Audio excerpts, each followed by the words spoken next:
இலாஹ இல்லல்லாஹ் அல்லாஹு அக்பர் அப்படின்னா நம்ம கூவிட்டு இறங்கின பிறகு நான் கண்டுக்காம போயிட்டேன்னா அவருக்கு என்ன கண்ணியத்தை கொடுத்தா அதில் இஸ்லாத்தை ஏற்கிறது என்ன மரியாதையை நான் கொடுத்தேங்கிறது இல்லை. இஸ்லாத்தை ஏற்றுட்டாருங்கிறதோட அஸ்ஸலாமு அலைக்குமோட போகிறது. அவரோட குடும்ப நிலை என்ன, அவரோட சூழல் என்ன இல்லாமல் ரஹிம ரப்பி சிறப்பாக கவனிக்கிறவங்க நிறைய பேர் உண்டு.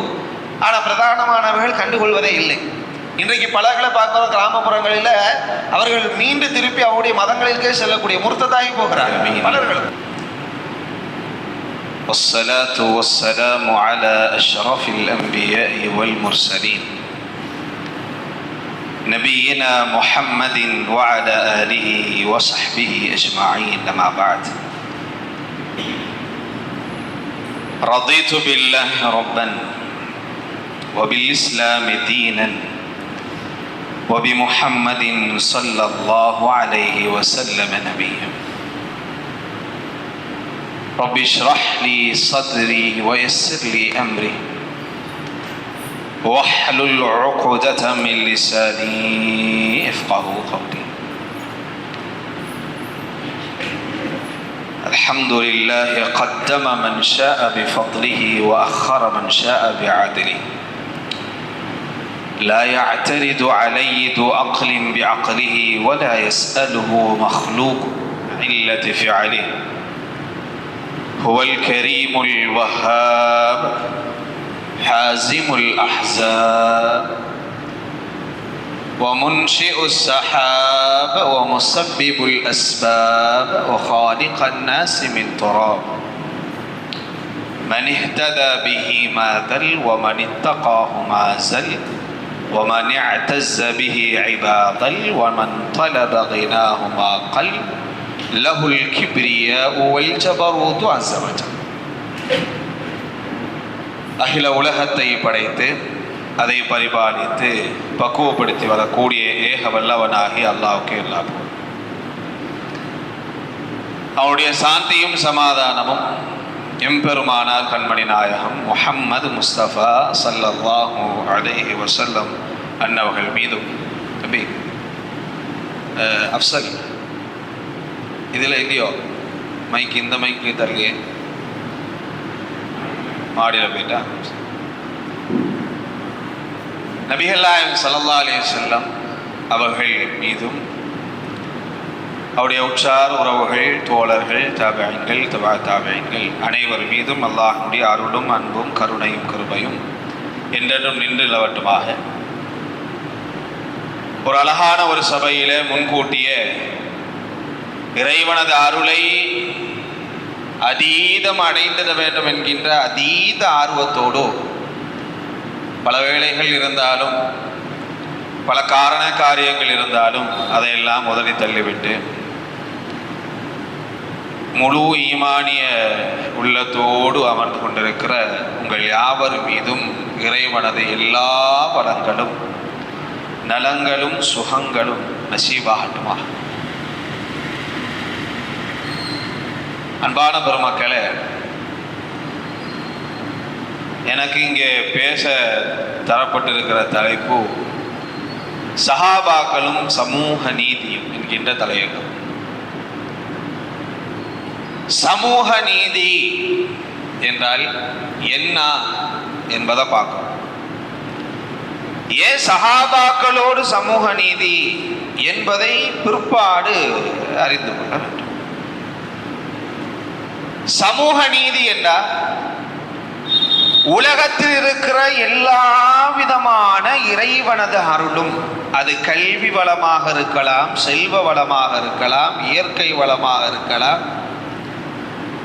கண்ணிய வளங்களாக இருக்கலாம், எல்லா இறைவனது வளங்களும் எந்த பாகுபாடும் இல்லாது உலகத்தில் ஜீவிக்கிற எல்லா மனிதர்களுக்கும் சரி சமமாக கிடைப்பதற்கு பெயரே சமூக நீதி.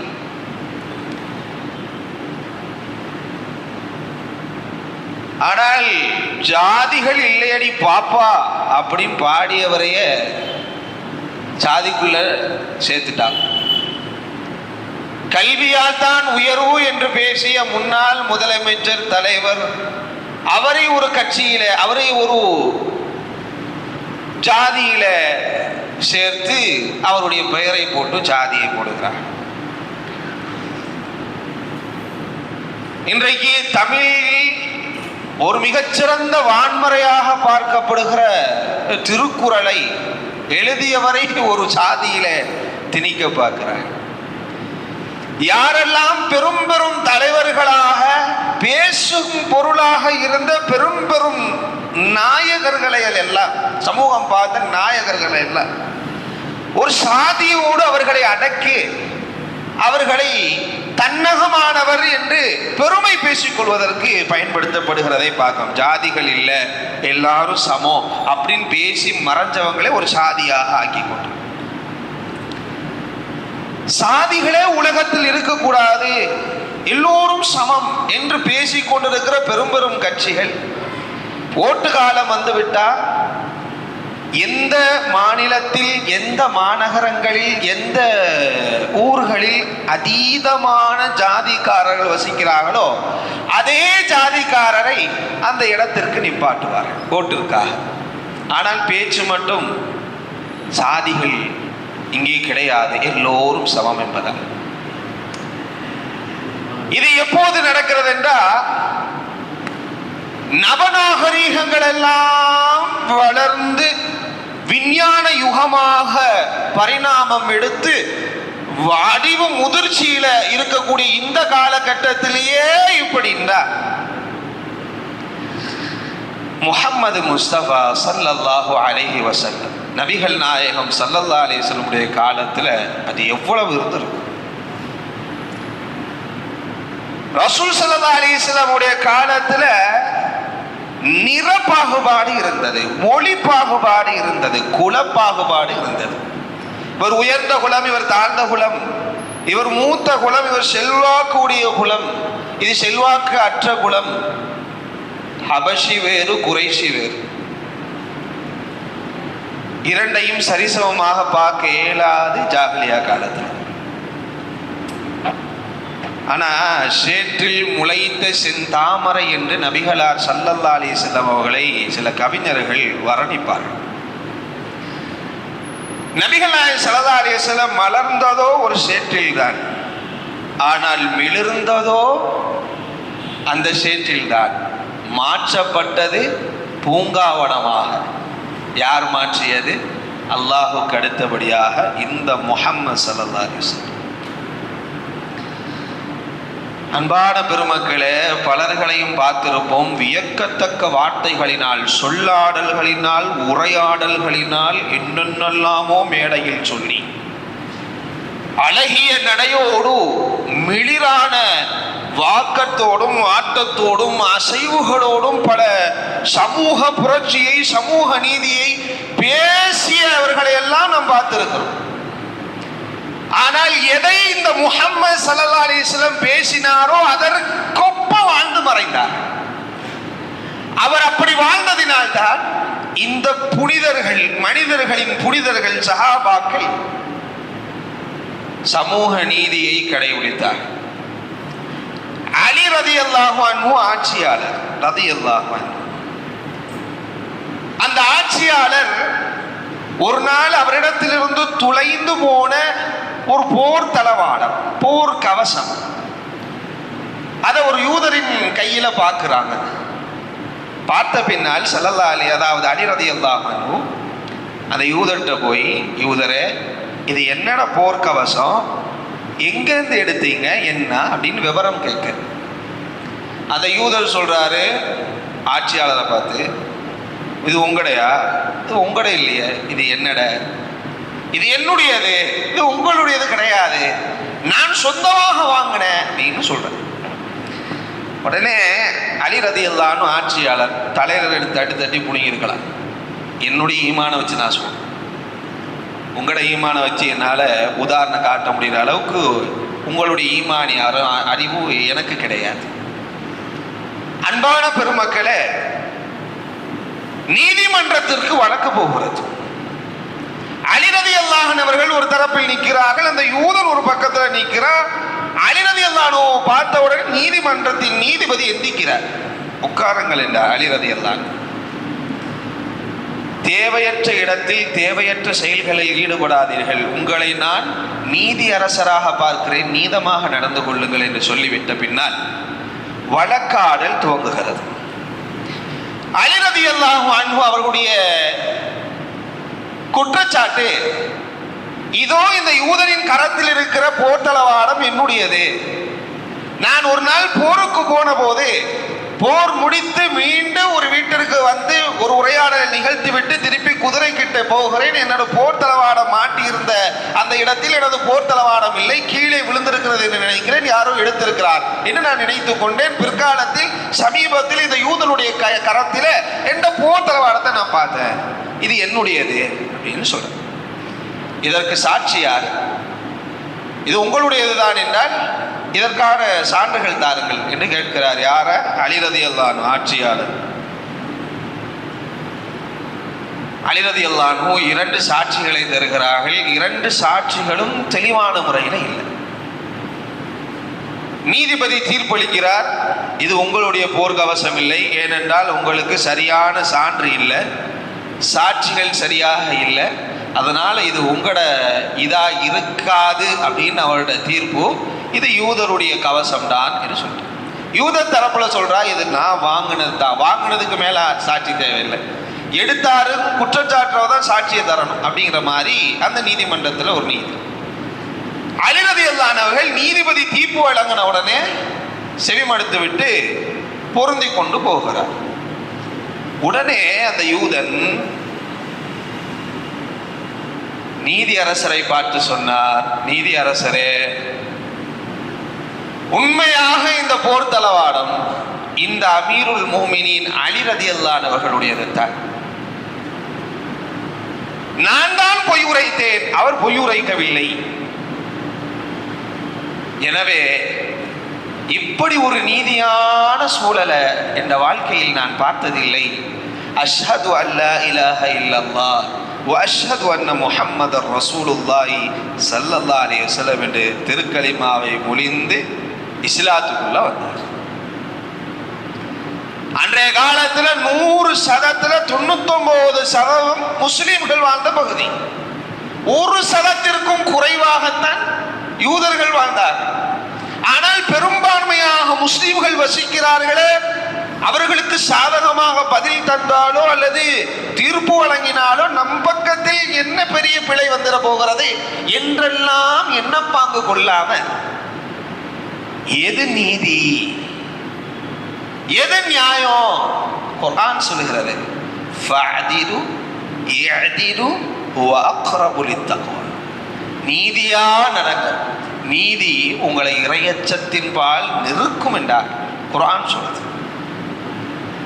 சரி, அப்ப எதுக்கு உலகத்தில் 5 விதமான மனிதர்கள் வாழுகிறார்களே? மொழிகள் வேறுபட்டு, மொழிகள் பல வண்ணம். ஒரு மனிதனுடைய தோற்றம் மூக்கு நீட்டமா, மூக்கு சப்பையா, நெற்றி விகாரமா, முகத்தினுடைய சாடை, உடல் சாடை வித்தியாசமான 5 விதமான மக்கள் வாழுகிறார்கள் உலகளாவிய அளவில். நாம் ஏசியா மக்கள், நம்முடைய தோற்றம் வித்தியாசமானது. இதே போல 4 விதமான மக்கள் உலகத்தில் வாழ்கிறார்கள். அதற்கு ஒவ்வொன்றுக்கும் இங்கிலீஷ் பேர் ஒவ்வொன்று சொல்லுவாங்க. ஏன் இறைவன் அப்படி வைத்தான்? மொழிகளை வித்தியாசப்படுத்தி, குலத்தை வித்தியாசப்படுத்தி, தோற்றத்தை வித்தியாசப்படுத்தி வைப்பதற்கான காரணம் என்ன? நீங்க பாகுபாடு இல்லை, சமூக நீதி நான் சொல்றீங்களா? எதுக்கு? குர்ஆன் சொல்லுது, يا أيها الناس إنا خلقناكم من ذكر وأنثى وجعلناكم شعوبا وقبائل لتعارفوا إن أكرمكم عند الله أتقاكم. قرآن சொல்லுது, ஓ மக்களே, மனிதர்களே, பூமியர்களே இல்ல, மக்களே,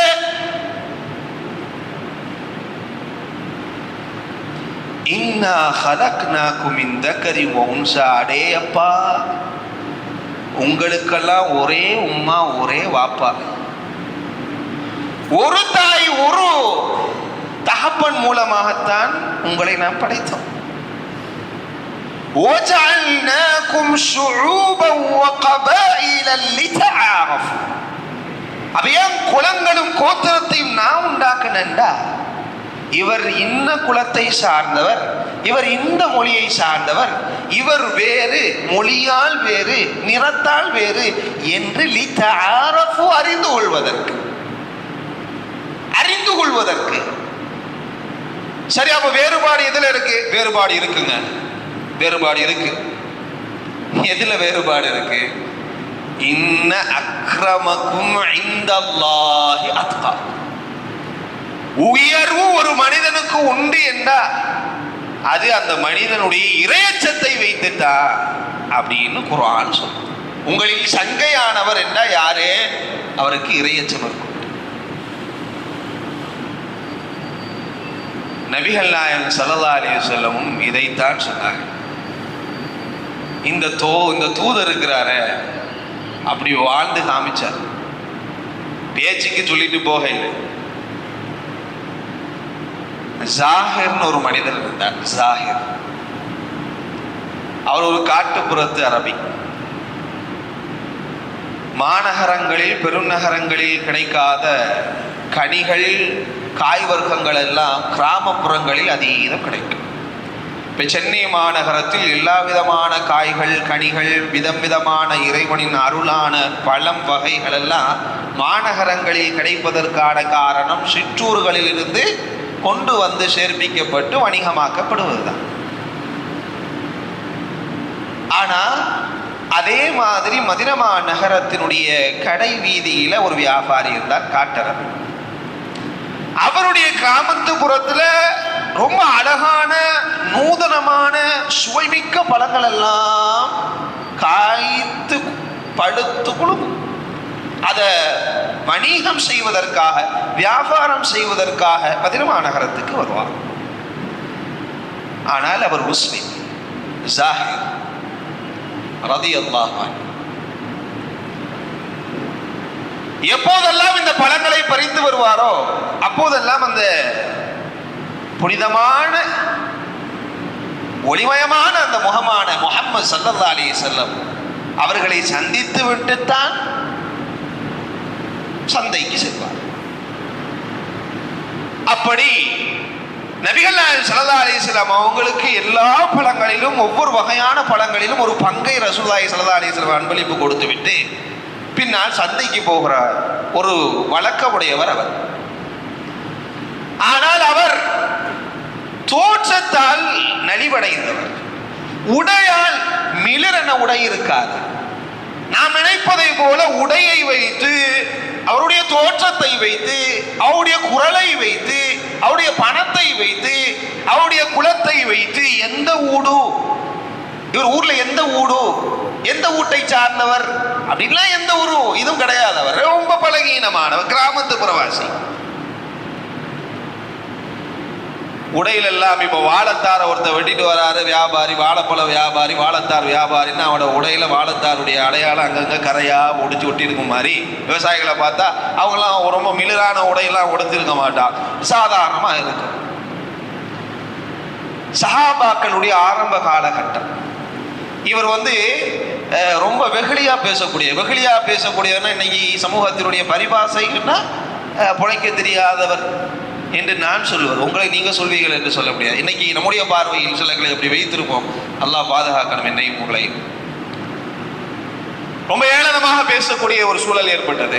ரொம்ப கிண்டல் கேலி, சிலலாம் ரொம்ப கிண்டலா கேலியா பேசிடுவோம். அவர் எல்லாத்தையும் அக்செப்ட் பண்றாருன்னு நினைச்சு, ஆனா அவரோட மனசுல அது ஆழமா பதியும். அவர் தாழ்வு மனப்பான்மை உண்டாக்கக்கூடிய வார்த்தைகளா கூட அது இருக்கும். அப்படியான வார்த்தைகள் நிறைய செவிமடுத்து இருந்திருக்கிறார் அந்த நபித்தோழர். கொடுத்து விட்டு சந்தைக்கு போகிறார். நபிகள் நாயகம் ஸல்லல்லாஹு அலைஹி வஸல்லம் அதே மதினா நகரத்தின் சந்தைக்கு வருகிறார். வருகிற வேளையில ஜாஹிர் கூவி கூவி பழங்களை வணிகம் செய்து கொண்டிருக்கிறார், வியாபாரம் செய்து கொண்டிருக்கிறார். நபிகள் நாயகம் ஸல்லல்லாஹு அலைஹி வஸல்லம் தூரத்திலிருந்து பார்த்தாங்க. ஜாஹிர் வியாபாரம் செய்து கொண்டிருக்கிறார்.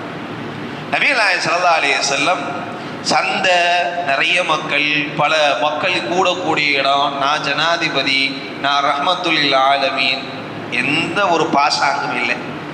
எந்த வந்து உயர்ந்த மனப்பாங்கம் இல்லை தூதர் ஸல்லல்லாஹு அலைஹி வஸல்லம் அவளுக்கு. மெதுவாக நபிகள் நாயகம் ஸல்லல்லாஹு அலைஹி வஸல்லம் ஒரு சின்ன பிள்ளை பதுங்கினா எப்படி பதுங்கும், பதுங்கி பதுங்கி போறார். சாகிர் பாத்திரக்கூடாதுன்னு சொல்லி ஸல்லல்லாஹு அலைஹி வஸல்லம் பதுங்கி போய் ஜாகிர பின்னால் இருந்து இறைத்தோ ஸல்லல்லாஹு அலைஹி வஸல்லம் இறுக கட்டி கொண்டார். ஹதீஸில் வருகிறது அலா வஹ்ரிஹி, நபிகள் நாயகம் ஸல்லல்லாஹு அலைஹி வஸல்லம் சதர் நெஞ்சம் அவருடைய முதுகோடு இறுக கெட்டி பிடித்து மூடிக்கொண்டார்கள். லாக் பண்றது சொல்லுவாங்க, இந்த கையோடு கை வச்சு பரடியில பிடிச்சி லாக் திரும்ப முடியாத அளவுக்கு பிடிச்சுக்கிட்டாங்க ஸல்லல்லாஹு அலைஹி வஸல்லம். பிடித்து வைத்துட்டு நபிகள் நாயகம் ஸல்லல்லாஹு அலைஹி வஸல்லம் வித்தியாசமான குரலிலே கூவ ஆரம்பிக்கிறார்கள். மனிஷ்தரைத ஹாதல் ஃபுலான், மனிஷ்தரைத ஹாதல் ஃபுலான், மனிஷ்தரைத ஹாதல் ஃபுலான். இந்த மனிதரை உங்களில் விலை கொடுத்து வாங்குபவர் உண்டா, இந்த மனிதரை விலை கொடுத்து வாங்குபவர்கள் உங்களில் உண்டா என்று கேட்கிறார், சத்தமாக கேட்கிறார். ஆனால் அந்த பொன்மேனி வாழும் போதும் நறுமணம் கமழ்ந்தது, மறைநீத்த பிறகும் நறுமணம் கமழ்ந்த அந்த ஸல்லல்லாஹு அலைஹி வஸல்லம் நறுமணம். அந்த நறுமணத்தை உணர்ந்த ஜாஹித், யா ரசூலல்லாஹ், என்ன விளையாட்டு, என்னோடு என்ன விளையாட்டு யா ரசூலல்லாஹ், நான் தாழ்ந்தவன் அல்லவா, என்னை எல்லாரும் ஏளனம் செய்வார்களே, என்னை எல்லாரும் ரொம்ப தரம் தாண்டு பார்ப்பார்களே யா ரசூலல்லாஹ், என்னை விலை கொடுத்து வாங்குபவர்கள் இங்கே யாரேனும் உண்டா யா ரசூலல்லாஹ், ஆனால் காசிதுன் யா ரசூலல்லாஹ், நான் ரொம்ப பலகீனமானவனே அப்படின்னு சொல்லிட்டார். நபிகள் நாயகம் ஸல்லல்லாஹு அலைஹி வஸல்லம் அவர்களுக்கு முன்னால் ஒருவன் தன் நிறத்தையோ தன் குலத்தையோ தன் தோற்றத்தையோ அல்லது தன்னிடத்தில் இருக்கிற பொருளாதாரத்தை குறித்தோ ஏதேனும் உலகம் சார்ந்த தாழ்வு நிலை இருக்கிறது என்று ஒருத்தரை கண்டு அவர் உணர்ந்தார். அந்த பொன்மேனி பூமேனி முஹம்மது ஸல்லல்லாஹு அலைஹி வஸல்லம் விளங்கினார். அந்த ஸல்லல்லாஹு அலைஹி வஸல்லம் தாங்கிக் கொள்ள மாட்டார், விளையாட்டை விட்டு விட்டார். ஸல்லல்லாஹு அலைஹி வஸல்லம் விட்டு திருமண பிறகு ஜாஹிர் وأنت ليس بكاسد ولا أعلى إلى الله. يا زاهر, நீ மக்களுக்கு மத்தியில் வேண்டுமானால் காசிதாக இருக்கலாம், எள்ளி நகையாடக்கூடியவனாக, ஒன்றுக்கும் ஒரு பைசாவுக்கும் தேர மாட்டாம் என்று சொல்லுவோமே, அதுதான் காசித். ஒரு பைசாவுக்கும் தேர மாட்டோம் என்று இல்லை, நீ மக்களுக்கு மத்தியில் வேண்டுமானால் அப்படி இருக்கலாம். ஓல அஅல இலல்லாஹ், நீ அல்லாஹ்விடத்தில் மிக உயர்ந்தவன். எல்லா பஜாரே பார்த்துக்கிட்டு ரசூலுல்லாஹி ஸல்லல்லாஹு அலைஹி வஸல்லம் என்ன செய்யறாங்க, ஸல்லல்லாஹு அலைஹி வஸல்லம் வாழ்ந்து காமிச்சாரு. தோழர்கள், நம்ம வாழ முடியுமா? என்னென்னலாமா சொல்றேன். நம்ம சாதிகள் இல்லை, நம்ம இது கிடையாது, நம்மளாம் ஒரு மனுஷனை அவனுடைய குலம் ஆனா இன்றைக்கு நாமளே சிலர்களை தாழ்ந்த குலத்தினர்களை அவ்வாறுத்தான் கூப்பிடுகிறோம். குப்பை அள்ளக்கூடிய, முடிக கட்ட வெட்டக்கூடிய, அவர்களுக்கென தனி பள்ளி, அவர்களுக்கென தனி ஒரு நிலை, குழி வெட்டக்கூடியவர் என்றால் அவருக்கென ஒரு பேரு. இன்றைக்கு முஸ்லிம்களுக்கு மத்தியிலும் இந்த பரிபாசை சொல் உலாவு கொடுக்கிறது என்றா மாதல்லாவல் ஐயாது பில்லா, எல்லாம் பாதுகாக்க. நான் கற்பனையா சொல்லல, பெரியவங்க உங்களுக்கு தெரியும். அல்லாஹ் அப்படி என்னை வைத்திருந்தால் பாதுகாப்பானா, சமூகத்தை அல்லாஹ் விரைவாக மாற்றுவானா. அன்பான பெருமக்களை, பிசி ஓபிசி என்னென்னலாமோ சட்டங்கள் இன்றைக்கு உலகத்தில் இருக்கிற எல்லோரும், ஆட்சியில் இருக்கிற எல்லாரும் சாதிகள் இல்லை, உயர்வு தாழ்வு இல்லை, எல்லாம் பேசுறது. நாங்க சலுகையை அறிவிப்பதற்காகத்தான் இப்படி தரம் வேரியேஷனை வச்சிருக்கிறோம்லாம் சொல்றாங்க. தன் மானத்தை இழந்துட்டு நான் உயர்ந்தவன், நான் தாழ்ந்தவன், தாழ்ந்தவனுக்கு இவ்வளவு இடஒதுக்கீடு, இந்த இடஒதுக்கீடுக்கு என்ன தாழ்த்தித்தான் அந்த இடஒதுக்கீடை வாங்கணுமா? ஏன் இந்த தாழ்வு நிலை? எல்லாத்துக்கும் எல்லாம் சென்று அடையணுமே, பொதுவா கொடு, எல்லாத்தையும் பொதுவா அறிவி. உயர்ந்தவன் தாழ்ந்தவன், ஓபிசிக்கு இவ்வளவு இட ஒதுக்கீடு, இவ்வளவு நம்ம சதவீதம் கொடுத்துருக்கோம், இவருக்கு இவ்வளவு சதவீதம் கொடுத்துருக்கேன். ஏன் என்னை தாழ்ந்தவன் என்ன கூறி நல்ல செருப்பால அடிச்சுட்டு நீ அப்படித்தானே பார்க்குற, தான் முன்னா செருப்பால் அடிக்கிற மாதிரி தானே, என்ன சுயமரியாதையை விட்டுட்டு கொண்டு எல்லாம் வாங்குற மாதிரி வைக்கிறியே, இது என்ன? ஆனா உயர்வு தாழ்வு கிடையாது, எல்லாரும் சமம். என்னென்னலாமா சொல்றான். என்ன நீ உங்களுக்கு தெரியாத ஒண்ணும் இல்லை, நான் பெருசா பேசுறதுக்கு எனக்கு அறிவும் இல்லை. ஸல்லல்லாஹு அலைஹி வஸல்லம் இன்னைக்கு எவ்வளவு தாழ்வான மனிதராக பார்க்கிறோமோ, ஓபிசி என்னெல்லாமோ அட்ட பேக்வர்ட் கிளாஸ் என்னெல்லாமோ சொல்றாங்க, பிசி. இதை விட தாழ்ந்ததாக அன்றைக்கு பார்க்கப்பட்ட ஹபஷீரத்துக்காரர்கள் பிலால் ரலியல்லாஹு அன்ஹு, பிலாலை போல தாழ்வாக பார்க்கப்பட்டவர்கள் அந்த காலத்தில் இல்லை. ஸல்லல்லாஹு அலைஹி வஸல்லம் எப்படியே ஆக்கினார் அவரை. நபிகள் நாயகம் ஸல்லல்லாஹு அலைஹி வஸல்லம் ஃபத்ஹ் மக்கா, உமர் அலி ரலியல்லாஹு அன்ஹு, அபூபக்கர் சித்திக் ரலியல்லாஹு அன்ஹு, அப்துர்ரஹ்மான் பின் அவுஃப் ரலியல்லாஹு அன்ஹு போன்ற பெரும் குறைஷி வம்சத்தை சார்ந்த பெருங்குலத்தை சார்ந்தவர்கள் எல்லாம் சூழ்ந்திருக்கிறார்கள். ரசூல் ஸல்லல்லாஹு அலைஹி வஸல்லம் காபாக்குள்ள கூட்டு போன முதல் ஆள் யார் தெரியுமா? பிலால். இங்க வாங்க பதுங்குறார் பிலால். பின்னாடி ஒளிஞ்சி ஒரு ஓரத்தில் நின்றார். பிலால் இங்க வாங்க போவோம் காபாக்குள்ள. ரசூல் ஸல்லல்லாஹு அலைஹி வஸல்லம் காபாக்குள்ள வந்து ஸல்லல்லாஹு அலைஹி வஸல்லம் அவரோடு ஒரு 2 ரக்காத் தொழுதாங்க. வெளியே வந்தாங்க. பிலால் காபாக்கு மேல ஏறுங்க, ஏறி காபாக்கு மேல இருந்து வாங்க சொல்லுங்க. காபாவுக்கு மேல ஏறினது யாரும் இல்லை. காபாக்கு மேல ஏறுறதா சாதாரண விஷயமே இல்லை அந்த காலத்துல. காபாவுக்கு மேல ஹபஷி பிலால் பின் ரவாஹா ரலியல்லாஹு அன்ஹு மேல ஏறி அதான் சொல்றார். மக்கமா நகரத்தினுடைய ஆரம்ப காலகட்டத்து முஷ்ரிக்குகளில் பலர்களும் ஓரமாக நின்று கொண்டிருந்தார்கள். மேலே ஏற்றுகிறார்களா? அதுவும் மேலே ஏற்றுகிறவர் பிலாலா? என்ன தைரியம் இந்த முஹம்மதுக்கு என்றெல்லாம் பேசினார்கள். ஆனால் ரசூலுல்லாஹி ஸல்லல்லாஹு அலைஹி வஸல்லம் முன்னாடி நின்று பேச முடியாது. ஏன்னா எம்பையர், வெளிதான எம்பையர் ரசூலுல்லாஹி வச்சிருக்கிறார். உசுருக்கு பயந்து வெளியே சொல்லி பேசிக்கொண்டார்கள் மக்கள். நபிகள் நாயகம் ஸல்லல்லாஹு அலைஹி வஸல்லம் பெரும்பகுதியான ஹதீஸ் நானும் பிலாலும் அங்கே சென்றோம், நானும் பிலாலும் இங்கே சென்றோம். நபிகள் நாயகம் ஸல்லல்லாஹு அலைஹி வஸல்லம் வாழ்ந்து காண்பித்தார். சல்மான் ஃபாரிசி ரலியல்லாஹு அன்ஹு,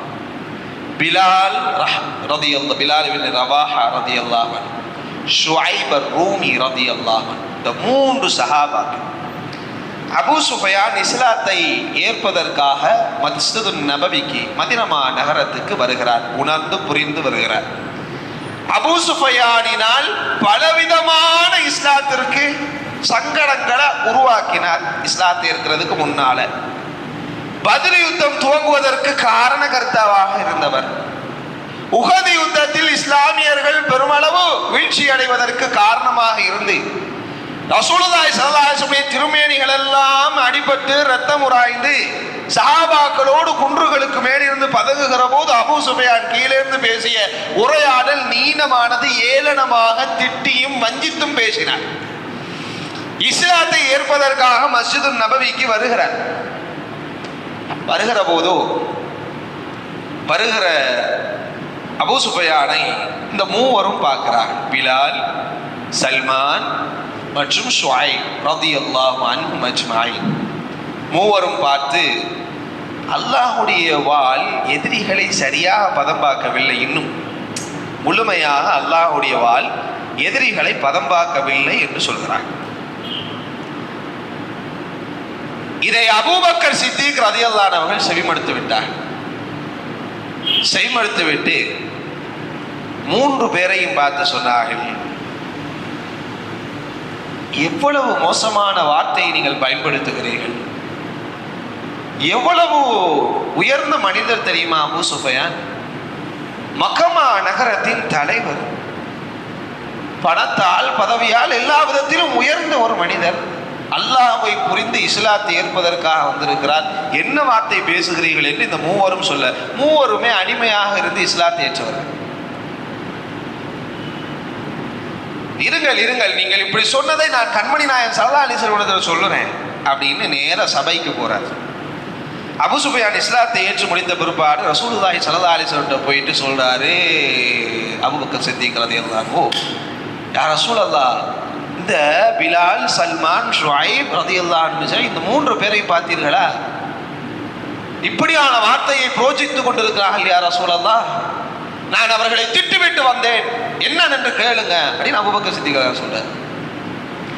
உடனே நபிகள் நாயகம் ஸல்லல்லாஹு அலைஹி வஸல்லம் சொன்னாங்க, அபூபக்கரே, அல்லாஹ்வை அஞ்சிக் கொள்ளுங்கள், அவர்களுடைய மனதை நீங்கள் காயப்படுத்தி விட்டீர்கள் என்று நினைக்கிறேன், மன்னிப்பு கேட்டுவார்கள் என்றார். அடி வாங்கினது யார்? அவர்கிட்ட அடி வாங்கினது யாரு? இவர்கள் எல்லாம் கொச்சையான நிலைகளை, வசச்சொல்களை வாங்கியவர்கள் யாரு? இந்த அடிமைகள் தான். நபிகள் நாயகம் ஸல்லல்லாஹு அலைஹி வஸல்லம் அதை கண்டிக்கவில்லை. நீங்கள் செய்தது தவறு, மன்னிப்பு கேட்டு வாங்கன்றான். அபூபக்கர் சித்திக் ரலியல்லாஹு அன்ஹு, யா ரசூலல்லாஹ், என்னையா மன்னிப்பு கேட்க சொல்றீங்க? எவ்வளவு செஞ்சிருக்கிறேன் இஸ்லாத்துக்காக. யா ரசூலல்லாஹ், என்ன போய் அவங்கள்ட்ட அடிமை? யா ரசூலல்லாஹ், அப்படியா?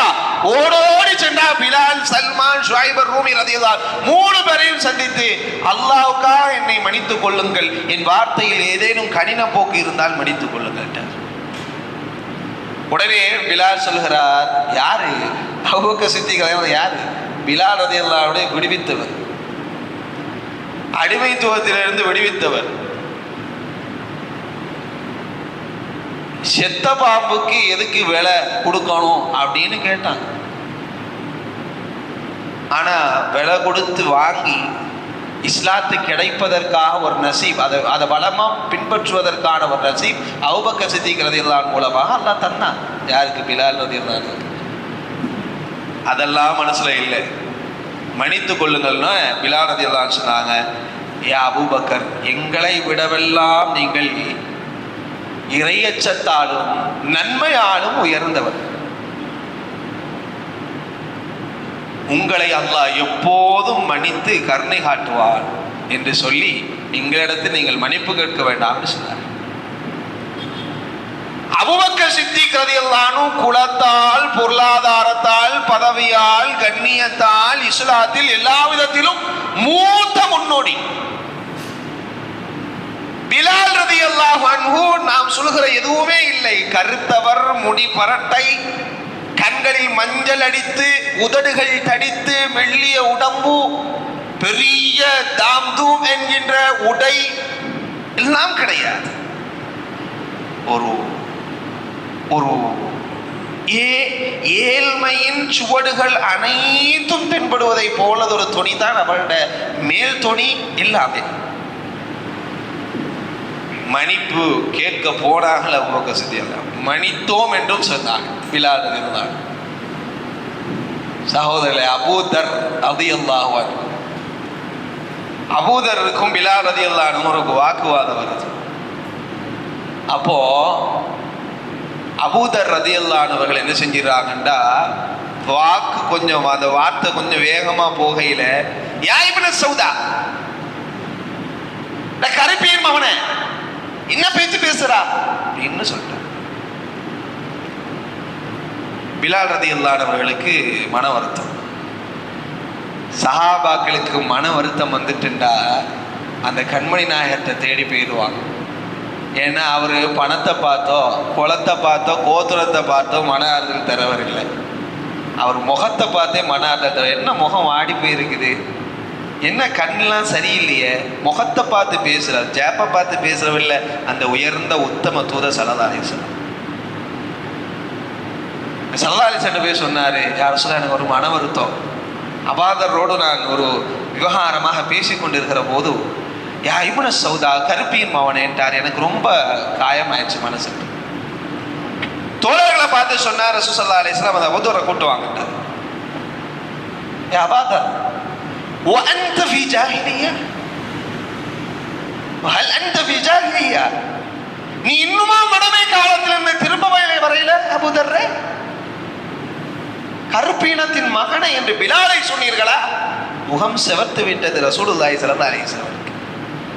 சிவந்த முகத்தோடு ரசூல் ஸல்லல்லாஹு அலைஹி வஸல்லம் சொல்கிறார்கள், உங்களது அடிமைகளாக உங்களோடு வாழ்பவர்களும் சரி, அல்லது அடிமைகளிலிருந்து விடுவிக்கப்பட்டவர்களாக இருந்தாலும் எல்லோரும் உங்களுடைய சகோதரர்கள் தான். நீங்கள் எதை உண்ணுகிறீர்களோ, நீங்கள் எதை உடுக்கிறீர்களோ, எந்த இருப்பிடத்தில் வசிக்க வேண்டும் என்று ஆசைப்படுகிறீர்களோ, இவைகளை எல்லாம் அவர்களுக்கு ஏற்படுத்தி கொடுப்பது என்பது உங்களது கடமை. அவர்கள் உயர்ந்தவர்கள், நாங்கள் உயர்ந்தவர்கள், அவர்கள் தாழ்ந்தவர்கள் என்ற எண்ணம் பாங்கு ஜாகிலியா காலத்திற்குரியது. அப்படி பார்த்தீர்கள் என்றால், ஏண்டா சஹாபாக்கள்கிட்ட ஜாகிலியத்தில் இருக்கிறாரு அப்படின்ற வார்த்தை மோசமான வார்த்தையா பார்த்தாங்க சஹாபாக்கள். கடுமையான வார்த்தை, இஸ்லாத்தை ஏற்காதது ஒன்று, மனிதநேயம் செத்து போன ஒன்று, சமூக நீதி என்று அறவே கிடையாத ஒரு காலகட்டமாக ஜாகிலியா காலகட்டம் இருந்தது. அந்த காலகட்டத்தில் இன்னும் இருக்கிறீர்கள் என்றா அது கடுமையான வார்த்தை. உடனே அபூதர் ரலியல்லாஹு அன்ஹு அவர்கள் என்ன செய்தாங்க தெரியுமா? பிலால் ரலியல்லாஹு அன்ஹுவை கரத்தை பிடித்து கொண்டு பாலைவனத்துக்கு ஓடினார். ஓடோடி போயிட்டு பிலால் ரலியல்லாஹு அன்ஹு நிற்க வைத்து விட்டு அபூதர் படுத்து பாலைவனத்தில் தன்னுடைய முகத்தை அழுத்தி வைத்துக் கொண்டு, யா பிலால், என்னுடைய முகத்தை மிதியுங்களே, இந்த முகத்தை, இந்த கன்னத்தை நல்ல ஓங்கி மிதிங்களே, அப்பவாது இந்த மடையனுக்கு அறிவு வருதா பார்ப்போம் அப்படிங்கிறார். யார்? அபூதர். உயர்ந்த குலம், பணம், செல்வாக்கு எல்லாம் இருக்கு. பிலாலை பார்த்து சொன்னார். இது எடுத்துக்காட்டுக்காகத்தான் சொல்றோம். பிலாலை பார்த்து சொன்னார். பிலாலை அப்படின்னு நம்ம சொல்ல வரையில, எடுத்துக்காட்டுக்காக. பிலால் உயர்ந்த மனிதர். பிலாலையே சொன்னார். பிலாலை பார்த்து சொன்னார்னா அப்படி நம்ம இழுக்க காரணம் என்னண்டா ஓமை சொல். நாம் இப்படி யாரையெல்லாம் பார்த்து கொண்டிருக்கிறோமோ அவர்களை இப்படி பார்க்க கூடாது, சமூக நீதியோடு பார்க்க வேண்டும் என்பதற்காக எனக்கும் உங்களுக்கும் நினைவூட்டலாக சொல்லப்படக்கூடியது. மிதியங்கள் அறிவு வரட்டும். உடனே பதஷ்டத்தோடு அந்த அபூதரை மணலிலிருந்து தூக்கி நிப்பாட்டி, ஏ அபாதர், ஏன் இவ்வளவு கடுமையான வார்த்தைகளை எல்லாம் பயன்படுத்துகிறீர்கள்? உங்களை அல்லாஹ் எல்லா நிலைகளிலும் அளித்தருந்து உங்கள் மீது கருணை காட்டுவாடாக. இனி இப்படி செய்யாதீர்கள், முன்னில் படுத்து காலை மிதிக்க வேண்டும் என்றல்ல. சில வரலாற்று குறிப்புகளில் வருகிறது, பிலாலை பார்த்து விட்டாலே ரலியல்லாஹு அன்ஹு கீழே படுத்து விடுவார்கள். என்னை மிதியுங்கள் பிலாலை, பெரிய தப்பு செய்து விட்டேனே. பிற்காலத்தில் சொல்லப்படுகிறது, ஒரு நபித்தோழர் பார்க்கிறார், அபூதர் என்ன உடை உடுத்திருக்கிறாரோ, எஜமான் என்ன உடை உடுத்திருக்கிறாரோ, அந்த அபூதரின் அடிமையும் அதே ஃபார்மட்ல உடை உடுத்திருக்கிறார். குவாலிட்டி எல்லாம் அப்படி தரமான குவாலிட்டியில் அவர் என்ன உடுத்திருக்காரோ அதை உடுத்திருக்கிறார். ஒரு சஹாபி கேட்டார், என்ன அபூதர் ரெண்டு பேரும் ஒரே மாதிரி உடை அப்படின்னு கேட்கிறாரு. காரணம் எதுவும் உண்டா? ஏன்னா சஹாபாக்கள் கேட்கறதுனால அப்ப அங்கெல்லாம் இல்ல போல இருக்குது, புதுசா ஒண்ணு செஞ்சிட்டாரு போல இருக்குதுங்களா? இல்ல, நீங்க செய்யறதுக்குன்னு ஒரு காரணம் இருக்கும்ல, அதை மக்களை அறிவிக்கணும்ல, என்ன காரணம் கேட்கிறார். உடனே அவர் சொன்னார், இந்த நிகழ்வாடலை சொல்கிறார், உனது அடிமையாக இருந்தாலும் அல்லது அடிமையிலிருந்து இஸ்லாத்தை ஏற்றவர்களாக இருந்தாலும் அவர்களை நீங்கள் சகோதரர்களாக பார்க்க வேண்டும். இது சஹாபாக்களின் சமூக நீதி. ரசூலுல்லாஹி ஸல்லல்லாஹு அலைஹி வஸல்லம் அப்படித்தான் வார்த்தெடுத்தார். ஸைத் பின் ஹாரிஸா, யார் சொல்லுங்க பாப்போம்? ஸைத் பின் ஹாரிஸா நல்லா தானே போகுது, திடீர்னு ஏன் வண்டி எங்கே திருப்புறீங்க? ஸைத் பின் ஹாரிஸானா யார் தெரியுமா? ஸைத் பின் ஹாரிஸா ஏண்டா வண்டி எங்கேயாவது போயிடும். இப்போ என்ன உட்கார வச்சு பயன் கேட்க சொன்னீங்கன்னா, நான் அப்படி வண்டியை திருப்பிட்டு எங்கேயாவது போவேன், அப்படி மியாராஜு கூட, பரிபாசைக்கு சொல்கிறேன், மியாராஜு கூட போயிட்டு நிதானமாக வருவேன் முடிஞ்ச போது. நல்லா பாதுகாக்கணும். அந்த திருப்பி நம்ம அப்படி கலந்துரையாடலாக இருந்தால் அது கொஞ்சம் உதவியாக இருக்கும். ஸைத் பின் ஹாரிஸானா யார் தெரியும்? மாஷா அல்லாஹ் தபாரக் அல்லாஹ். அதே தான் சொல்ல வந்தீங்களா? அல்லாஹ் உங்களுக்கு வரும் சொல்லிட்டு. ஸைத் பின் ஹாரிஸா, ஆனால் ஸைத் பின் முஹம்மதாக மாற்றப்பட்டார். முதல்ல இஸ்லாசம் அவருடைய வளர்ப்பு மகனாக பார்க்கப்பட்டவர். என்னுடைய மகன் என்று காபத்துல்லா கிட்ட இருந்து அந்த ஹிஜ்ரே இப்ராஹிம் இஸ்மாயில் அது கிட்ட நின்று ரசூல் ஸல்லல்லாஹு அலைஹி வஸல்லம் மக்கமா நகரத்தில் உள்ள எல்லாத்தையும் கூட்டு சொன்னாங்க. அவருடைய வாப்பா ஹாரிஸா வந்துட்டார். களவாடப்பட்டு எங்கேயோ திருடப்பட்டு அடிமைகளுடைய சந்தைகளிலிருந்து வாங்கப்பட்டு அன்பளிப்பாக வாங்கப்பட்டு அது ஹதீஜா ரலியல்லாஹு அன்ஹா கொடுக்கப்பட்டு ஹதீஜா ரலியல்லாஹு அன்ஹா மூலமாகத்தான் ரசூலுல்லாஹி ஸல்லல்லாஹு அலைஹி வஸல்லம் அவர்களுக்கு இந்த ஸைத் பின் ஹாரிஸா ரலியல்லாஹு அன்ஹு கிடைத்தார்கள். வாப்பா அறிஞ்சு விட்டு வந்துட்டாரு, என்னடா இது பிள்ளை எங்கேயோ அடிமையா இருக்கா போல இருக்குது அப்படின்னு நினைச்சு வாப்பா பயணப்பட்டு வந்துட்டார் சகோதரனோட. வந்து கேட்குறாரு, முகமது இது எந்த மகன் தான் செய்து ஒரு வாட்டி வீட்டில் திருட நடக்கும்போது என் பிள்ளையும் சேர்த்து தூக்கிட்டு வந்து அடமானம் வச்சு வித்துட்டானோ, இப்போ என் பிள்ளைக்கு என்ன ரொக்கம் சொல்லுங்க, நான் கொடுத்து வாங்கிட்டு போயிடுறேன் அப்படின்னு வந்து நிற்கிறார். நபிலாம் ஸல்லல்லாஹு அலைஹி சொன்னாங்க, எப்பா நீ எனக்கு பணம்லாம் தர வேண்டாம், நான் செய்து கூப்பிடுறேன், செய்து முன்னாடி இருந்து கேட்போம் யார் கூட வாழ்றதுக்கு உனக்கு விருப்பம், யார் கூட போகிறதுக்கு உனக்கு விருப்பம், இஸ்லாத்துல வரக்கு முன்னாடி யாருக்கு கூட போகிறதுக்கு உனக்கு விருப்பம் கேட்போம் அப்படின்னு சொல்லி வாப்பா முன்னாடி இருக்கும்போது செய்த கூப்பிட்ற, செய்திங்க வாங்க சரி இது உங்கள் வாப்பா தெரியுமா, நல்லா தெரியும் முகமது அவர்களே, எனக்கு நல்லா தெரியும், இது எங்களோட வாப்பா, இது எங்களோட சாச்சா சொல்லிடுறாரு. சொல்லி முடிச்சோட சொல்றாரு ரசூலுல்லாஹி ஸல்லல்லாஹு அலைஹி வஸல்லம், உங்களில் இவங்க என் கூட நீங்கள் வர்றீங்களா இல்லாட்டி வாப்பா கூட போகிறீங்களா அப்படின்னு கேட்டபோது, யார் ரசூலுல்லாஹி ஸல்லல்லாஹு அலைஹி வஸல்லம், முகமது உங்களோட நான் வாரேன், என் தாயாவும் தந்தையாகவும் நீங்கள் என்னை பார்த்துக்கிட்டீங்க, எங்கள் வாப்பா எங்கள் வீட்டில் இவ்வளோ சிறப்பாக என்னை பார்த்துருப்பாங்களான்னு தெரியாது, என்னை ரொம்ப அழகாக பார்த்துக்கிட்டீங்க, உங்களோடய நான் இருக்க விரும்புகிறேன்ட்டார். உடனே ஹாரிசா கேட்கிறாரு, அடே அறிவிலையாடா செய்து அடிமையா வாழ்றதுக்கு விரும்புறியா, அடிமையாவே வாழணும் விரும்புறியா, ஒரு அடிமை தானே நீ, என்னை இந்த முஹம்மத் அடிமையாக வளர்க்கல அவரோட பிள்ளையா வளர்த்துட்டு இருக்கிறாரு. உடனே நபிகள் ஸல்லல்லாஹு அலைஹி வஸல்லம் என்ன செஞ்சாரு, வாப்பாட கவலை என்ன அடிமையா வாழ்றாங்கிறத அவட்ட கவலையை செய்த கூட்டு போய் அந்த காபத்துல்லா கிட்ட வச்சு, மக்களே மக்கமா நகரத்து வாசிகளே எல்லாரும் இங்க வாங்க, இந்த செய்தி யார் தெரியுமா, என் கூட எனக்கு பிறந்த மகனை போலவன், நான் இறந்தேன் என்றால் எனது சொத்தில் சரிபாதி பங்கு அவனுக்கு போகணும், நான் இறந்தா எந்த சொத்து அவனுக்கு போகணும், அவர் இறந்தா அவருடைய சொத்து எனக்கு வரணும், இது எந்த பிள்ளை அப்படின்னு அறிவு செய்தார். அதனால ஸெய்த் பின் முஹம்மதா தான் அடையாளப்படுத்தப்பட்டார். குர்ஆனுடைய வசனம் இறங்கியது, யாரையும் சொந்த தந்தை அல்லாது வேறொருவரை தனது தந்தையாக யாரையும் அழைத்திடக்கூடாது என்று வசனம் வந்தவுடன் ஸெய்த் பின் ஹாரிஸா என்று மாற்றப்பட்டது. அடிமையை வளர்த்த விதத்தை பாருங்கள் என்பதற்காக சொன்னார். இந்த ஸெய்த் பின் ஹாரிஸா ரலியல்லாஹு அன்ஹு அவர்களுக்கு திருமணம் முடித்து வைத்தது யாரை தெரியுமா, தன்னோட மாமி மவளை முடிச்சு வச்சாங்க நபிகள் ஸல்லல்லாஹு அலைஹி வஸல்லம். அடிமை எங்கேயோ வேலை கொடுத்து வட்டு வாங்கிட்டு என்ன குளம் என்ன கோத்திரம் என்ன வாங்கலாம் பணம். அப்புறமா நடந்தது வேற, மனமுறிவு ஏற்பட்டது. அல்லாஹ் குர்ஆனில் வசனம் இறக்கினார், ஃபைன் தல்லிகஹா, அவர் தலாக் விட்டா நீங்க முடிச்சு கொள்ளுங்க, ரசூல் ஸல்லல்லாஹு அலைஹி வஸல்லம் அவர்களுக்கு முடித்து வைக்கப்பட்டது. ஸைனப் ரலியல்லாஹு அன்ஹா. அன்பான பெரியோர்களே தாய்மார்களே, இப்படி நபிகள் ஸல்லல்லாஹு அலைஹி வஸல்லம் வாழ்ந்து காட்டினார். இதுதான் சமூக நீதி. சஹாபாக்களும் அப்படித்தான் ஆட்சிகளை நடாத்தினார். பிலால் ரலியல்லாஹு அன்ஹு நபிகள் ஸல்லல்லாஹு அலைஹி வஸல்லம் அவர்களுக்காக கடன் வாங்கி கொடுத்தவர் தெரியுமா, சம்பவம் தெரியுமா? நபிகள் ஸல்லல்லாஹு அலைஹி வஸல்லம் ஆரம்ப காலகட்டத்தில் ரசூலுல்லாஹி ஸல்லல்லாஹு அலைஹி வஸல்லம் அவர்களோடு முதல்ல இஸ்லாத்தை ஏற்ற மக்களுக்கு உதவுவதற்காக நபிகள் ஸல்லல்லாஹு அலைஹி வஸல்லம் பெரிய பொருளாதாரம் இல்லை, கடன் வெளியேருந்து வாங்கி வாங்கி வாங்கி அந்த அவர்களை ஒவ்வொரு இஸ்லாத்தை ஏற்றவர்களுக்கு கொஞ்சம் ரொக்க பணத்தை கொடுத்து அவங்கள போஷாக்கா கொஞ்சம் அதில் நீடிச்சிருக்கிறதுக்கு வைப்பாங்க. இஸ்லாத்தை மேடையில் ஏற்க வச்சுட்டு அவரை அஷ்ஹது அல்லா இலாஹ இல்லல்லாஹ் அல்லாஹு அக்பர் அப்படின்னா நம்ம கூவிட்டு இறங்கின பிறகு நான் கண்டுக்காமல் போயிட்டேன்னா அவருக்கு என்ன கண்ணியத்தை கொடுத்தேன், அதில் இஸ்லாத்தை ஏற்கிறது என்ன மரியாதையை நான் கொடுத்தேங்கிறது இல்லை. இஸ்லாத்தை ஏற்றுட்டாருங்கிறதோட அஸ்ஸலாமு அலைக்குமோட போகிறது. அவரோட குடும்ப நிலை என்ன, அவரோட சூழல் என்ன இல்லாமல் ரஹிம ரப்பி சிறப்பாக கவனிக்கிறவங்க நிறைய பேர் உண்டு. ஆனால் பிரதானமானவர்கள் கண்டுகொள்வதே இல்லை. இன்றைக்கு பலர்களை பார்க்குறோம், கிராமப்புறங்களில் அவர்கள் மீண்டும் திருப்பி அவருடைய மதங்களிற்கே செல்லக்கூடிய முர்த்ததாகி போகிறார் பலர்களும். காரணம், எனக்கு இஸ்லாத்திலிருந்து எந்த பயனும் இல்லை, திருப்பி எங்கள் குடும்பமே கூப்பிட்டுச்சு நாங்கள் போயிட்டோம். எனவே நபிகள் ஸல்லல்லாஹு அலைஹி வஸல்லம் கடனுடன் வாங்கியாவது இஸ்லாத்தை ஆரம்ப கட்டத்தில் ஏற்றவர்களுக்கு உதவி அவர்கள் தொழிலை ஏற்படுத்தி கொடுத்து அவங்களை பாதுகாத்துக் கொள்வாங்க. இதுக்காக கடன் வாங்கினா ரசூலுல்லாஹி ஸல்லல்லாஹு அலைஹி வஸல்லம் வாங்க மாட்டாங்க. பிலால் ரலியல்லாஹு அன்ஹு சொல்லி பிலால் ரலியல்லாஹு அன்ஹு வாங்கிட்டு வருவாங்க.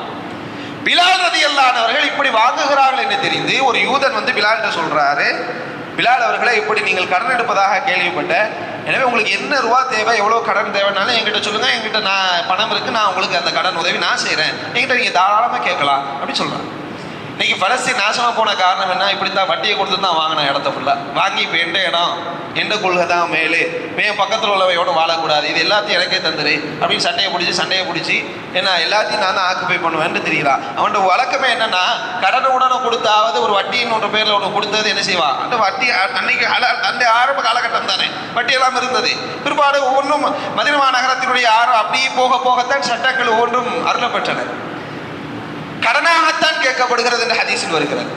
கடனாக வாங்குறார் ஒருத்தவர். ரசூலுல்லாஹி ஸல்லல்லாஹு அலைஹி வஸல்லம் போய் கேட்டான், இப்படி ஒரு யூதன் சொல்றான், வாங்கலாமா, கடன் எடுக்கலாமா யார சொல்லலாம், எடுங்கன்ட்டாங்க ரசூலுல்லாஹி ஸல்லல்லாஹு அலைஹி வஸல்லம். எடுத்துட்டு வர்றாங்க, ஒரு காலத்தவணையை கொடுத்து வர்றாங்க. வந்த பிற்பாடு பிலால் ரலியல்லாஹு அன்ஹு ஒரு தடவை வாங்க சொல்ல மேலே ஏறும்போது தவணை முடிவதற்கு முன்பாகவே பின் சட்டையை பிடிச்சி ஒரு யூதன் இழுக்கிறான் கீழே. இறங்கு பிலால், வாங்கின கடன் ரூபா ஞாபகம் இல்லையா உனக்கு, தரணும்னு என்ன இல்லையா, இன்னும் தவணை முடியலையே, ஏன் இவ்வளோ அவசரப்படுறீங்க அப்படின்னு கேட்குறாரு. எனக்கு பண அவசரம், எனக்கு நாளைக்குள்ள எனக்கு என் பணம் வந்து சேரணும். இல்லைண்டா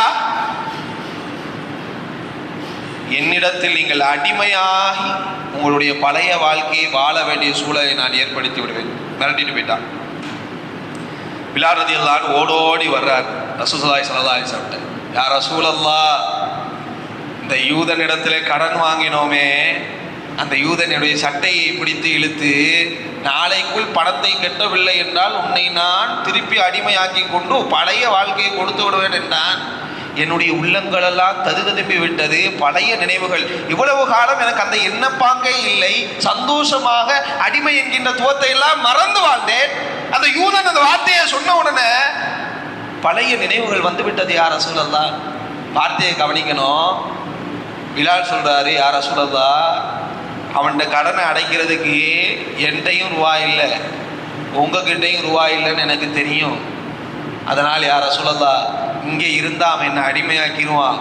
நான் ஒரு இரவு நேரம் வந்த உடனேயே, வெயில் மறைஞ்ச உடனேயே நான் இன்ஷா அல்லாஹ் ஒரு பொதியை கட்டிக்கிட்டு நான் வேறு ஊரில் போய் ஒரு 2 நாள் 3 நாள் உழைச்சி எப்படியாவது அந்த பணத்தை கொண்டு வந்து அவனை கடனை அடைச்சிடுறேன்.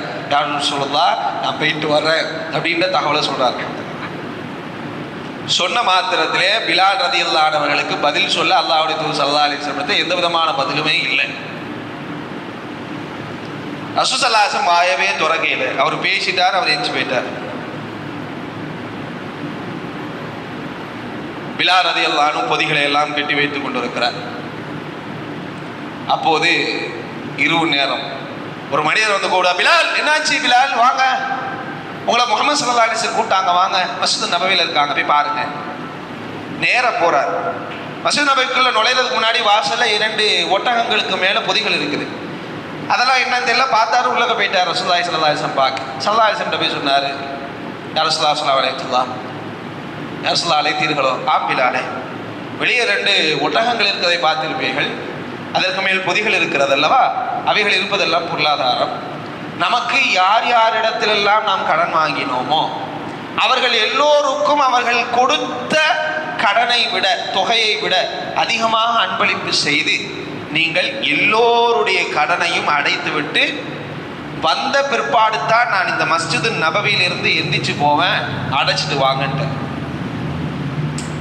அடிமை சின்ன பிள்ளை, இவருக்கு ஊரை விட்டு போனாலும் யார் பெருசாக பிலாலைங்கெல்லாம் தேட மாட்டாங்க.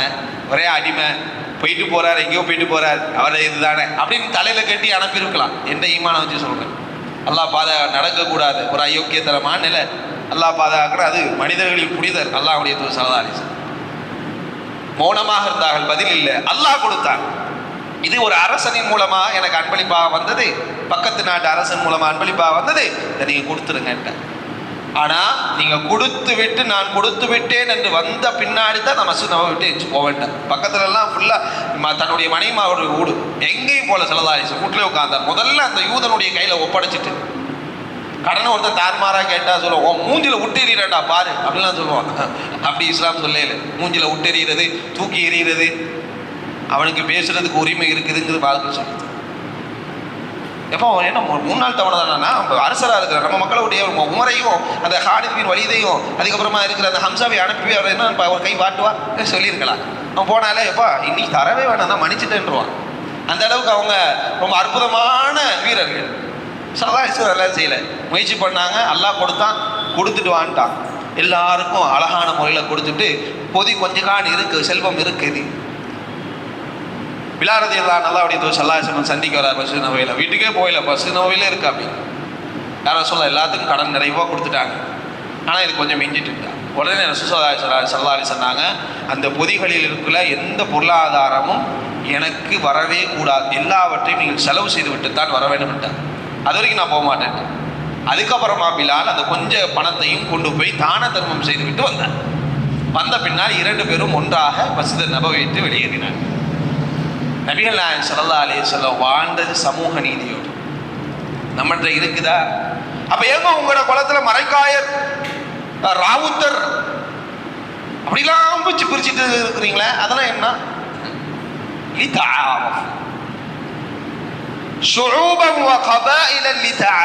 இன்னைக்கு நம்ம ஊர்ல காரைக்கால் போன்ற முஸ்லீம்கள் பிரதானமாக வசிக்கக்கூடிய ஊர்களில் ஒவ்வொரு வீட்டுக்கும் ஒவ்வொரு பேர், பொருளை வச்சு பேர் சொல்லுவாங்க.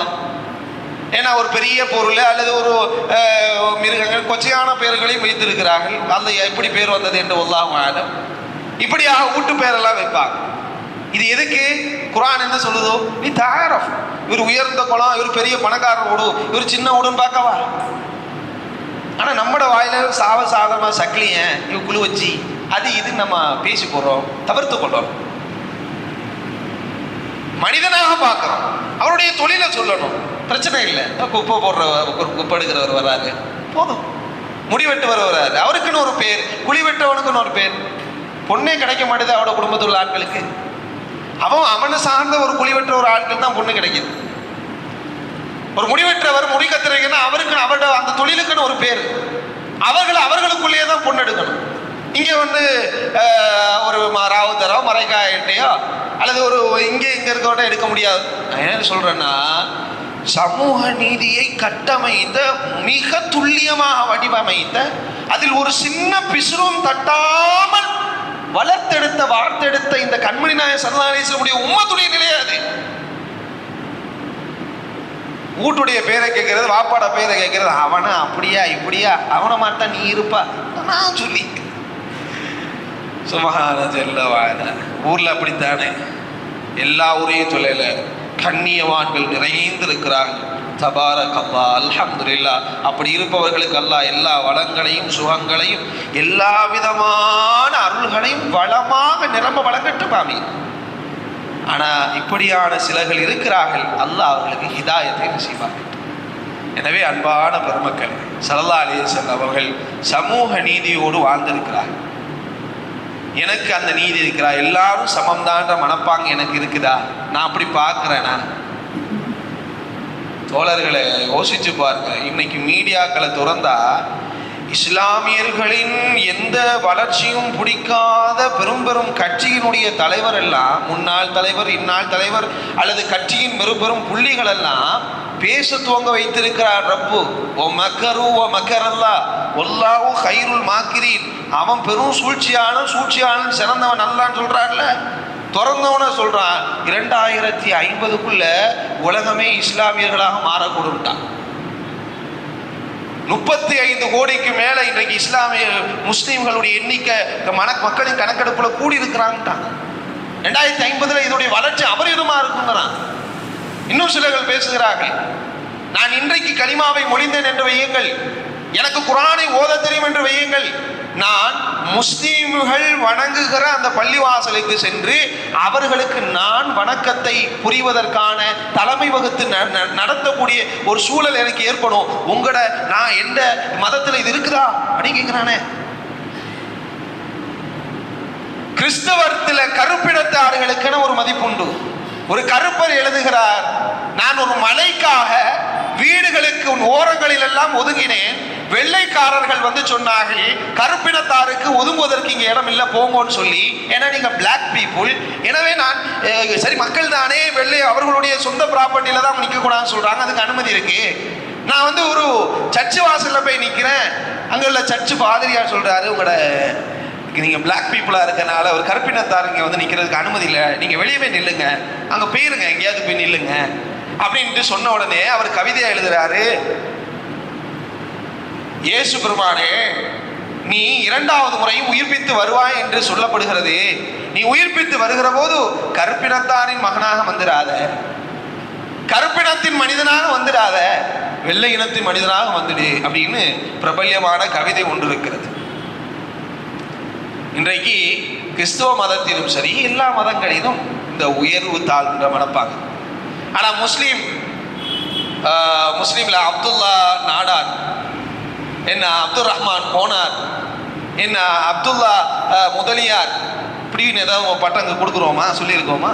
கிடையாது. இஸ்லாத்தை ஏத்துட்டியா, ஒரே முஹல்லா, ஒரு பள்ளிவாசல், உதவி கேட்க வந்தவர், பள்ளிவாசல்ல உதவி, மக்கள்கிட்ட உதவி கேட்க வந்தவரும் முதல் சப்ல இருக்கார்.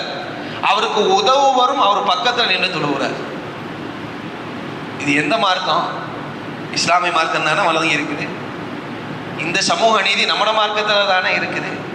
ஆனால் இன்னைக்கு அப்படி இல்லை. ஆளை பார்க்கறது, காலை ஒட்டுறது இல்லை. இல்லாம ரஹிம ரப்பி. ஆளை பார்ப்பாங்க, ஆளை பார்த்தோன்னே காலை விரிச்சிடுறது. குவாலிட்டி வைஸ் காலை நெருக்கிறது இல்லை. சில பேர் வந்து மெடிக்கல் ரீதியாக சொல்லுவாங்க, சில பேர் வந்து மொத்தமாகவே எனக்கு கூச்சமாக இருக்குங்கிறாங்க, என்னெல்லாமோ சொல்லுவாங்க. இது காரணம். ஆனால் தராதரம் பிரித்து காலை விளக்கிறது, ஒட்டி நின்று தொழுகிறது கிடையாது. சஃப்ல இருக்கக்கூடிய இமாம் வந்து என்ன சொன்னாலும் நிற்கிறது கிடையாது. பாங்குக்கு பின்னாடி இன்ஷா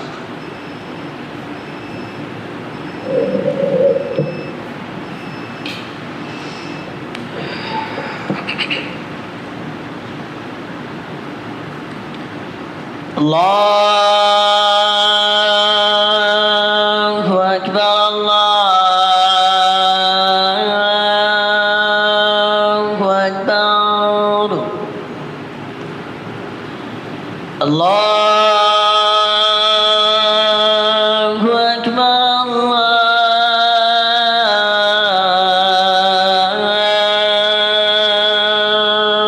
Allahu Akbar. أشهد أن لا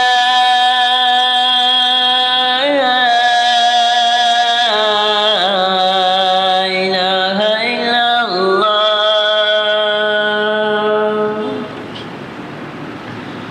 أشهد أن لا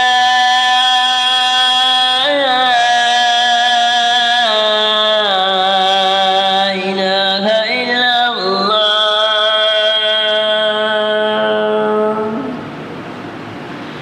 أشهد أن محمدا رسول الله.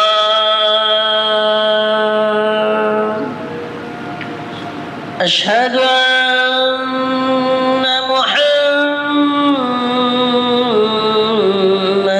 رسول الله.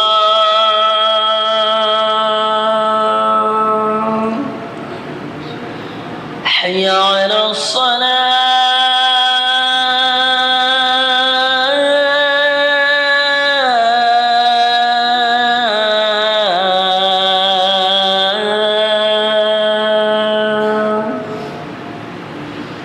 حي على الصلاة.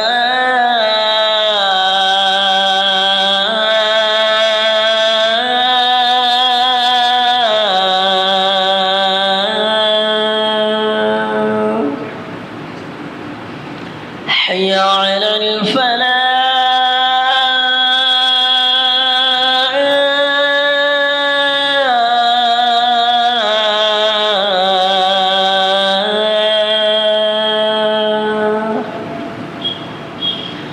حي على الفلاح.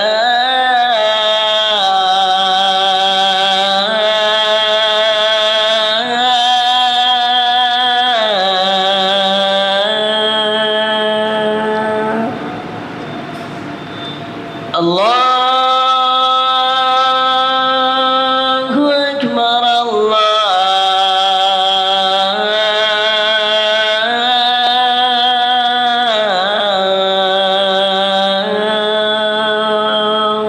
أكبر.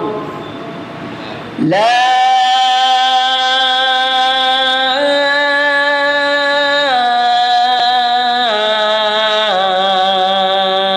إله إلا الله.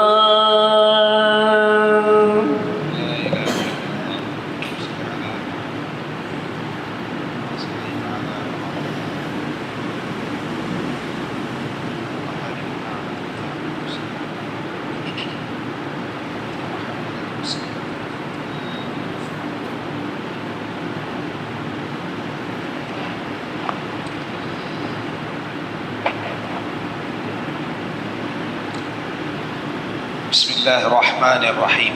الحمد لله والصلاة والسلام على رسول الله محمد بن عبد الله صلى الله عليه وعلى آله وصحبه أجمعين. أما بعد. பண்பான பெருமக்களே, இப்படியாக உலக நடப்பு அல்லாஹ் நம்மை இஸ்லாத்தில் ஈமானில் இன்னும் உறுதியாக ஆக்கிக் கொள்வதற்கு இப்படியான விஷயங்களை எல்லாம் நமக்கு கண்கூடாக காட்டிக் கொண்டிருக்கிறது. இஸ்லாமிய மார்க்கத்தின் தனித்துவமே சமூக நீதித்த. அதனால்தான் அந்த கண்மணி நாயகத்தினுடைய மறைவை எந்த அடிமைகளினாலும் தாங்கிக் கொள்ள முடியும். பிலால் ரலியல்லாஹு அன்ஹு நபிகள் நாயகம் ஸல்லல்லாஹு அலைஹி வஸல்லம் அவர்கள் மறைந்து போன பின்னால், இந்த மதீனா நகரத்தில் என்னால் வாழவே முடியாது என்று சொல்லி பொதிகளை கட்டி பயணப்பட துவங்கிவிட்டார். அபூபக்கர் ஓடோடி சென்றார். பிலால், என்ன, எங்கே கிளம்பிட்டீங்க? பிலால் சொன்னார், நான் மதீனா நகரத்தின் கடைவீதிக்கு போகிறேன், அங்கே கண்மணி நாயகத்தை பார்க்கிறேன். இங்கே தானே என் தூதர் என்னோடு உரையாடினார், இங்கே தானே என்னுடைய தூதர் என்னிடத்தில் சிதைத்து பேசினார், இங்கே தானே எனது கையை பிடித்து கொண்டு நடந்தார், என் தோள்பட்டையை பிடித்தார். இப்படியெல்லாம் எனக்கு நினைவாடல் வந்து கொண்டே இருக்கிறது. மதீனா நகரத்தில் அல்லாஹுடைய தூதர் இல்லாத இந்த மதீனா நகரத்தில் என்னால் வாழ முடியாது. நான் இப்போது உங்களுடைய ஆட்சியில் ஹாலித் பின் வலீதின் தலைமையில் ரோம், பாரசீகம், ஷாமை ரசூல் ஸல்லல்லாஹு அலைஹி வஸல்லம் வெல்வார்கள் என்று சொல்லி முன்னறிவிப்பு செய்தார்கள் அல்லவா? அந்த படையில் இணைந்து கொண்டு என்னுடைய உயிரை நான் பறிபுறுத்துக் கொள்கிறேன், இனி இங்கே இருக்க மாட்டேன். அபூபக்கர் சித்திக் ரலியல்லாஹு அன்ஹு சொன்னார், பிலால், நீங்கள் இங்கே இருக்கணும், நீங்கள் இங்கே இருந்தாகணும், நீங்கள் இருப்பது எங்களுக்கு நபியை நினைவூட்டும் என்று அபூபக்கர் சொல்கிறார். பிலால் சொன்னார், யா அபூபக்கர், நீங்கள் என்னை விடுவித்ததற்கான காரணம் உங்களுக்காக என்றால் நீங்கள் என்னை இங்கே இருக்க சொல்லலாம். நீங்கள் விடுவித்ததற்கான காரணம் அல்லாஹ்வுக்காக என்றிருந்தால் என்னை விட்டு விடுங்கள், மதீனா நகரத்தில் என்னால் வாழ இயலாது. பிலால் ரலியல்லாஹு அன்ஹு பயணப்பட்டார். பிலால் ரலியல்லாஹு அன்ஹுடைய அல் முஅத்தினுன் நபியு ஸல்லல்லாஹு அலைஹி வஸல்லம், ஸல்லல்லாஹு அலைஹி வஸல்லம் முஅத்தின் என புனைப்பெயருடையவர் அந்த பிலால் ரலியல்லாஹு அன்ஹு. மரணித்த முஹம்மது ஸல்லல்லாஹு அலைஹி வஸல்லம் வாழ்க்கைக்கு பின்னால் அவர் அவருடைய வாழ்க்கையில் எந்த தருணத்திலுமே வாங்கு சொல்வதை, அதான் சொல்வதை நிப்பாட்டி விட்டார். ஒரே ஒரு தடவை சொன்னார். மஸ்ஜிதுல் அக்ஸாவினுடைய வெற்றியில் உமர் ரலியல்லாஹுடைய ஆட்சியின் காலத்திலே உமர் ரலியல்லாஹு பிலாலை சந்தித்தார். பிலாலை அழைத்தார். பிலாலே, நன்றாக உள்ளீர்களா? என் ஆட்சி காலத்தில் தானே நீங்கள் மதீனா நகரத்தை விட்டு வெளியேறினீர்கள் என்றும் சில ரிவாயத்துகளில் உண்டு. ஆனால் மஸ்ஜிதுல் அக்ஸாவிலே நீங்கள் இப்போது வந்திருக்கிறீர்கள், இந்த படையில் இருக்கிறீர்கள். உங்களிடத்திலே ஆட்சியாளனாகவும் ஒரு நண்பனாகவும் உங்களிடத்தில் கேட்கிற ஒரே ஒரு ரெக்வெஸ்ட், ஒரே ஒரு சந்தர்ப்ப நிலையை நான் எதிர்பார்க்கிறேன். என்ன சந்தர்ப்பத்தை ஏற்படுத்தி தர வேண்டும் தெரியுமா? முஹம்மது ஸல்லல்லாஹு அலைஹி வஸல்லம் மரணித்த பின்னால் நீங்கள் எங்குமே அதான் சொல்லவே இல்லையே. இப்போது ரசூலுல்லாஹி ஸல்லல்லாஹு அலைஹி வஸல்லம் அவர்களை எங்களுக்கு நினைவூட்ட எங்களுக்காக அதானே சொல்ல இயலுமா என்று கேட்டார். பிலால் ரலியல்லாஹு அன்ஹு காதில் கை வைத்தார். அல்லாஹு அக்பர், அல்லாஹு அக்பர், அல்லாஹு அக்பர், அல்லாஹு அக்பர், அஷ்ஹது அன் லா இலாஹ இல்லல்லாஹ், அஷ்ஹது அன் லா இலாஹ இல்லல்லாஹ், அஷ்ஹது அன்ன முஹம்மதர் ரசூலுல்லாஹ். உடைந்து விட்டார் பிலால். அழுதார், தேம்பி தேம்பி அழுதார். அஷ்ஹது அன்ன முஹம்மது ரசூலுல்லாஹ் வர முடியல வாயில. அன்றைக்கு சொல்கிறார் சலீம் என்கின்றவர், அதாவது உமர் ரலியல்லாஹு அன்ஹுடைய பணியாளர், நான் உமர் அவருடைய முழு வாழ்விலும் நான் இருந்திருக்கிறேன். அன்றைக்கு பிலால் அதான் சொன்ன போது அவர் அழுத அழுக அவருடைய வாழ்க்கையில் எந்த நாளிலும் நான் பார்த்ததில்லை. தன் இடம் நினைகிற அளவுக்கு, தன்னை தேகம் நினைகிற அளவுக்கு, தன்னை தாடி நினைகிற அளவுக்கு அழுது கொண்டே இருந்தார். ஏனென்றா நபி தோழர்களும் கதறி அழ ஆரம்பித்தார்கள். ஏன்னா ரசூலுல்லாஹி ஸல்லல்லாஹு அலைஹி வஸல்லம் அவர்களுடைய வாழ்க்கை, அடிமையோடு பழகிய பழக்கம், நம்மளோடு விளையாடிய விளையாட்டு, நம்மளோட பேசிய பேச்சு, நம்மளோட வாழ்ந்த வாழ்க்கையை அப்படி கண் முன்னாடி ஓட ஆரம்பிச்சிட்டு சஹாபாக்களுக்கு ஓட ஆரம்பிச்சிட்டு. பேக்ரவுண்டில் பிலால் ரலியல்லாஹு அன்ஹு அதான் பாங்கூச. அது ரசூலுல்லாஹி ஸல்லல்லாஹு அலைஹி வஸல்லம் அவங்கள உணர புரிய அந்த காட்சிகளை திருப்பி ஓட்ட பயன்பட்டது. அன்பான பெருமக்களே, அந்த தூதர் ஸல்லல்லாஹு அலைஹி வஸல்லம் எல்லாரோடும் சமத்துவமாக சமூக நீதியோடு நடந்தார். நான் நடக்க போறேனா நடப்பேனா என்ற கேள்வியோடும், நீங்கள் நடக்க போகிறீர்களா இவ்வாறு நடக்க வேண்டும் என்ற பிரார்த்தனையோடும் இந்த உரையை நிறைவு செய்து கொள்கிறேன்.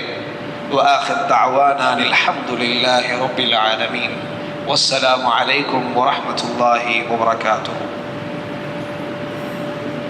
தொழுவ போறீங்களா? இல்லை தொழுவ போறீங்க தானே? சுபானக்கல்லாம தேவையா? வீட்டுக்கு போகலையே, எப்படி ஓதணுமா? இன்ஷா அல்லாஹ். தேவமா அல்லா. அஸ்ஸலாமு அலைக்கும்.